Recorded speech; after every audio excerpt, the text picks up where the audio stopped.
It was in the early 1980s that I was working for a large corporation. In doing this, I was working in a man's field. Back then in data processing, there were very few women working in that environment, and I was very privileged to work there.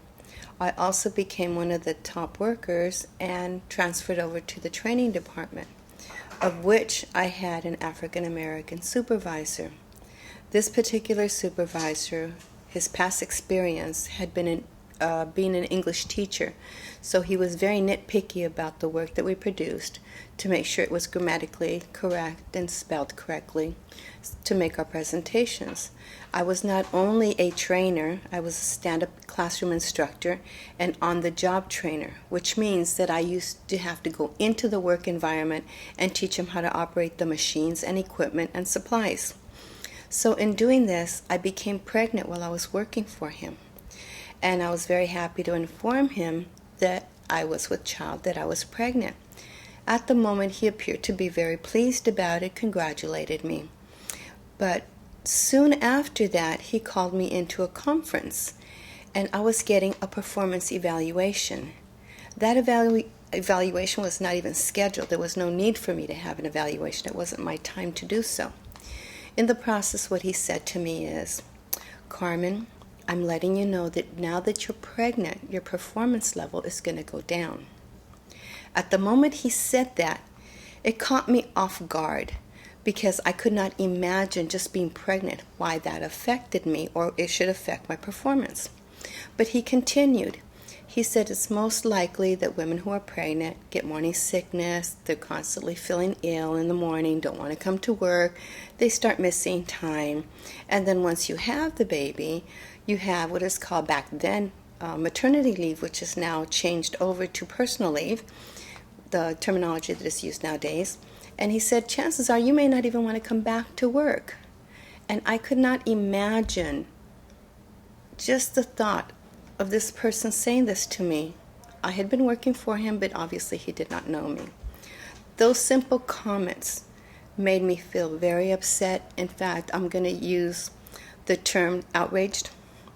And in essence, what it did, it ignited something in me to prove him wrong. I had already lost 2 sets of twins, so I knew what it was like to have a child or a miscarriage. And when I was pregnant with my son, I made sure that I kept myself healthy. I kept really in tune with my schedule and my work, because we also had to fluctuate between days, swings, and midnight work. So I actually did work all 3 shifts while pregnant. So I was very careful about my scheduling.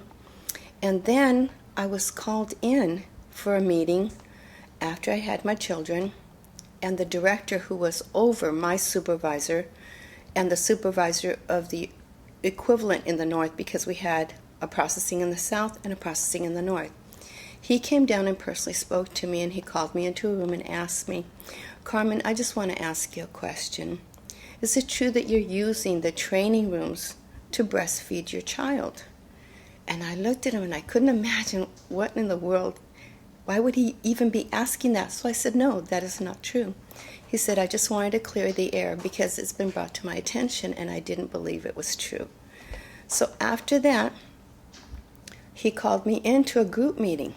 And in the group meeting, he had some representatives from Northern California Processing Center and all of the staff of the South of the training department. And he congratulated me and told me that during the time that I was pregnant and teaching, that I had outtrained the staff of the North and the staff in the South. What that meant is that I had produced more training classes than all the staff in the South and all the staff in the North. And he had taken his time to come down and say thank you for being a good worker. That was my first experience, and coming from a supervisor who was African American, I just couldn't justify the thought that we're both minorities and that he didn't realize we're both on the same side. That is my story. Thank you. Thank you. Thank you for sharing. Is there anything else you'd like to add? Yes. The values that I was brought up with.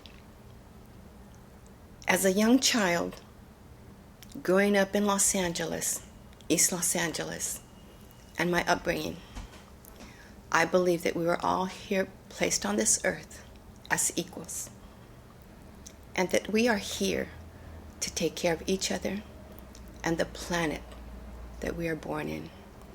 As long as we keep that in mind, we have a brotherhood and a sisterhood. We're all the same.